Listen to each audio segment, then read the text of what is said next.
Welcome to Birth Chart Basics, a 5-episode journey through the essentials of astrology. In this 5-part series, we'll show you what a birth chart is, how to read it step by step, how your sun, moon, and rising work together, how to get more from free chart calculators, and why the 4 key points of your chart matter in real life. Let's get started.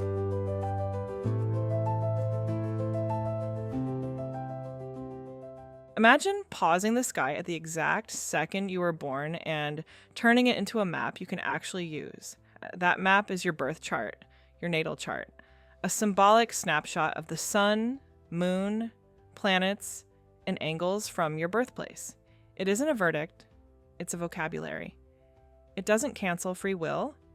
It illuminates your choices, your timing, and the paths that tend to open most gracefully for you. In the next few minutes, I'll guide you through what a birth chart is, how to read it without overwhelm, and simple ways to apply it to real life. Career, love, money, health, creativity, and spiritual purpose. By the end, you'll know where to begin, what truly matters, and how to use this cosmic blueprint day to day. Start with the big 3. Your sun sign is the plot of your life movie, the theme that makes you feel most alive when you lean into it. Your moon sign is your emotional blueprint, how you self-soothe, attach, remember, and feel safe. Your rising sign, also called the Ascendant, is the doorway of the chart. It's your approach, your first impression, your pacing, and the lens you look through when meeting the world. If you've ever wondered why 2 people with the same sun sign can feel so different, the answer is usually moon and rising. A birth chart weaves together 4 core ingredients: signs, planets, houses, and aspects. Think of signs as the how the 12 zodiac signs describe styles. Aries acts quickly and boldly. Taurus builds patiently and beautifully. Gemini connects ideas and conversations. Cancer nurtures and protects. Leo creates and leads with heart. Virgo refines, edits, and perfects. Libra harmonizes and negotiates. Scorpio transforms with depth and devotion. Sagittarius explores and teaches. Capricorn builds, commits, and endures. Aquarius innovates and decentralizes power. Pisces imagines, empathizes, and dissolves boundaries in service of something greater. These signs group into elements and modalities. Elements tell you the fuel you run on. Fire signs thrive on inspiration and action. Earth signs value results, craft, and steady growth. Air signs live on ideas, networks, and frameworks. Water signs move through feelings, intuition, and meaning. Modalities tell you the way you move. Cardinal signs initiate. Fixed signs stabilize and deepen. Mutable signs adapt and iterate. Your personal blend of elements and modalities explains whether you naturally start, sustain, or pivot, and what you might need more of to stay balanced. A fire-heavy chart often benefits from earth routines. An air-heavy chart feels better with water time to actually feel and integrate. Earth-dominant charts benefit from fire moments of visible risk and celebration. Water-dominant charts lighten when air adds perspective and language. Planets are the what, like the living motivations inside the story. The sun is vitality and identity. The moon is your needs and instincts. Mercury is thinking, learning, and communication. Venus is love, money, taste, and bonding. Mars is drive, boundaries, courage, and your conflict style. Jupiter is growth, wisdom, and opportunity. Saturn is structure, time, mastery, and healthy limits. Uranus is awakening and innovation. Neptune is imagination, spirituality, and ideals. Pluto is deep transformation, power, and regeneration. Each planet in a sign describes how that function expresses itself. Mercury in Virgo thinks precisely. Mercury in Sagittarius thinks broadly and philosophically. Venus in Taurus bonds through stability and beauty. Venus in Aquarius bonds through freedom, ideas, and future building. Houses are the where, the life arenas. There are 12 of them. The first house is identity, body, and approach. Your ascendant lives here and sets the tone of the whole chart. The second house is money, values, possessions, and self-worth. The third is learning, local travel, siblings, and messaging. The fourth is home, family, roots, and real estate. The fifth is romance, creativity, children, and fun. The sixth is daily work, skills, health rhythms, and pets. The seventh is partnerships, contracts, and one-to-one dynamics. The eighth is shared finances, intimacy, and transformation. The ninth is travel, higher learning, publishing, and beliefs. The 10th is career, reputation, and calling. Your midheaven anchors this point. The 11th is friends, networks, causes, and audiences. The 12th is rest, the subconscious, solitude, and spiritual renewal. When you place a planet in a house, you're telling that planet where it loves to operate. The sun in the 10th house wants visibility and a meaningful public role. The moon in the 4th house needs a safe home base and intimate roots. Venus in the 5th house longs for creative romance and play. Mars in the 2nd house thrives when money boundaries and personal value are clear and active. Aspects are the relationships between planets. They're the angles that show how your inner team collaborates or competes. A conjunction blends two energies. It can be powerful and intense, like a duet that becomes a single voice.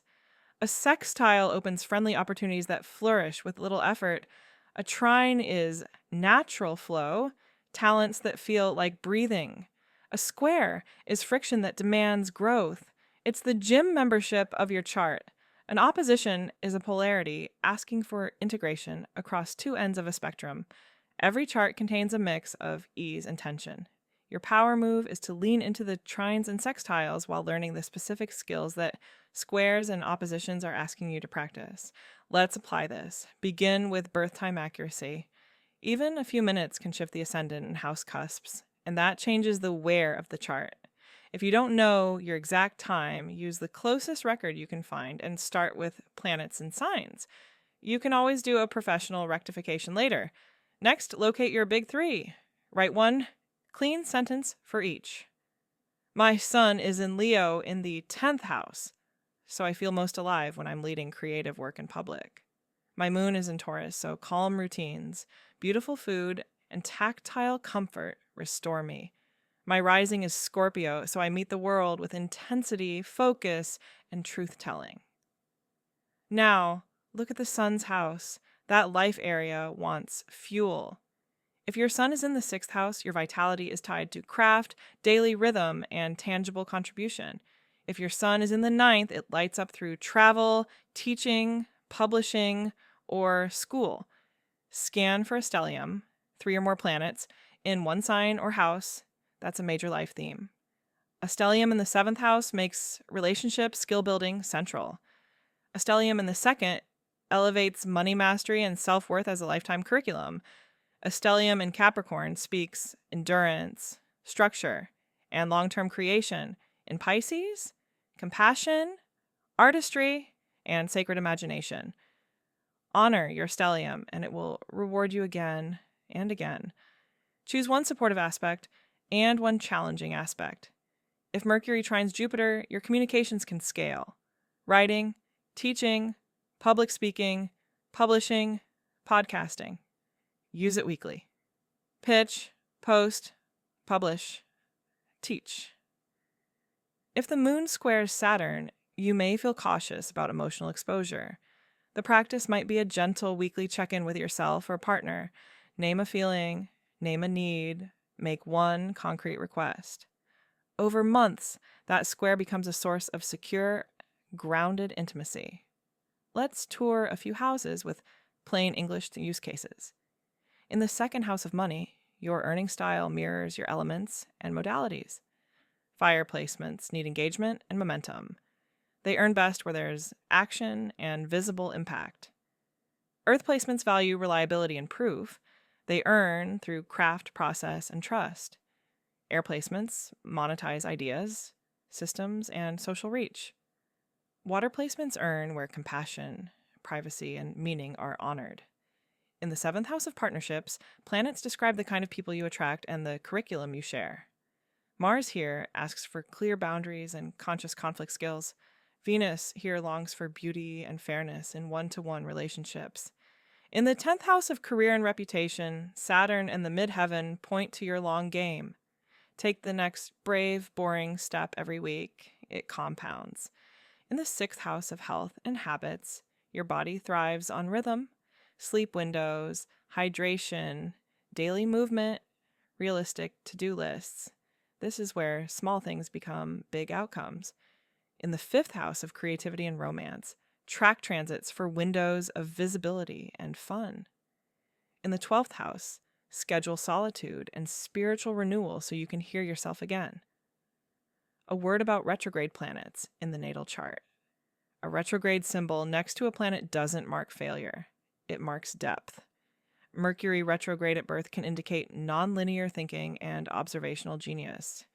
Venus retrograde often rethinks values and relationships before committing, then commits with rare integrity. Jupiter retrograde turns expansion inward first. Meaning comes before metals. Over time, natal retrogrades often become signature strengths precisely because you had to understand them from the inside out.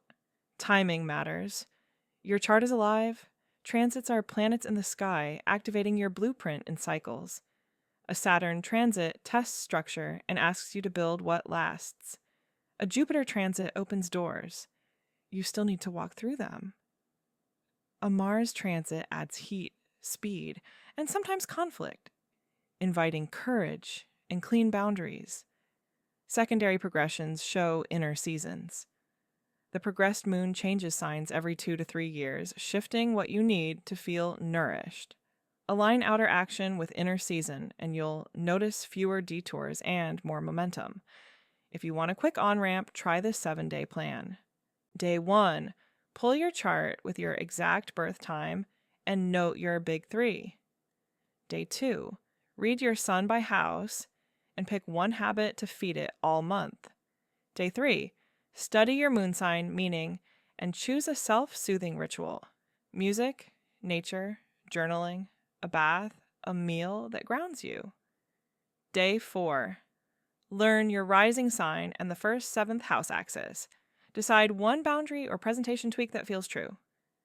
Day 5, pick one supportive aspect and schedule a weekly action that leverages it. Day 6, pick one challenging aspect and create a micro practice to work it. Small, repeatable, kind. Day 7, identify any stellium and name your core life theme for the year ahead. Build 3 repeatable habits that honor it. It lets bring the big 3 to life. Your sun sign is where your body says yes. Give it sunlight, attention, time, and practice in the house it occupies.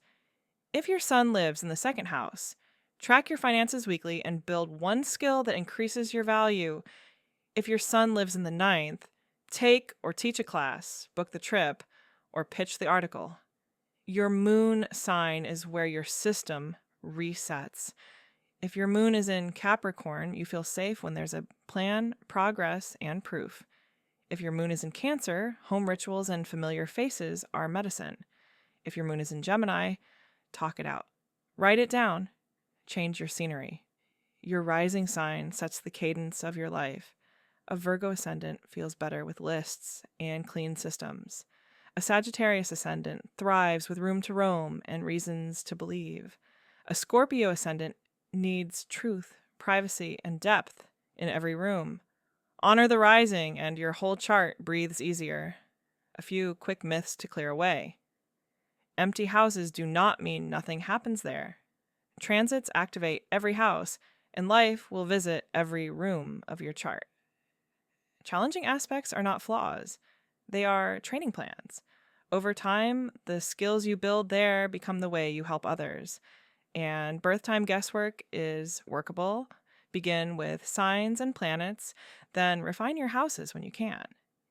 Here's a practical way to weave this into your week. Choose one house you want to nourish for the next month. If it's the 6th house, set a simple cycle, same wake time, same sleep window, a tiny movement ritual, and a daily win you can complete in 10 minutes. If it's the 10th house, book one visibility action per week, send the pitch, update the portfolio, ask for the meeting. If it's the 7th, practice 2-minute check-ins with your partner or a close friend. What I'm feeling, what I'm needing, what I appreciate about you. Over time, the chart stops being theory and becomes a living rhythm. If you're curious about compatibility, begin with your own chart first. Synastry is powerful, but your best relationship skill is self-awareness. Venus shows how you like to give and receive love and money. Mars shows how you pursue, protect, and say no. The 7th house shows what you mirror and attract. When you speak these languages clearly, partnerships get easier. Romantic, business, creative, all of them. And if you ever feel intimidated, remember this. Astrology is a language that rewards gentle repetition. You do not have to learn it overnight. One sign, one house, one aspect at a time. Keep notes in plain English. Watch your life for feedback. You'll start noticing that certain weeks, certain seasons feel similar each year. That's the music of your chart playing in time. Let's summarize. Your birth chart is not a cage. It's a compass. Signs describe how energy expresses. Planets tell you what's moving. Houses tell you where it happens. Aspects tell you how your inner team collaborates or competes. Your big 3, sun, moon, rising, are the quickest wins. The sun's house needs fuel. The moon's sign needs care. The rising sets the pace. Stelliums mark major themes. Retrogrades indicate depth paths. Transits and progressions set your seasons. When you align small, consistent actions with these truths, your life starts to feel like you. If this journey clarified what a birth chart is and gave you practical ways to work with your own, subscribe for deeper dives into the 12 houses, aspects in astrology, elements and modalities, timing techniques, and monthly worksheets that turn insight into action. Share this with someone who's just getting started. This is the perfect on-ramp, and I'd love to hear from you in the comments. Drop a comment with your big 3, sun, moon, and rising. Don't know your rising? Use our rising sign calculator app at mysticbolt.com. Free apps. Your birth chart is an ongoing conversation with life. Keep listening and keep learning with MysticBolt's free astrology, tarot, and divination apps. Until our charts align again, keep it going.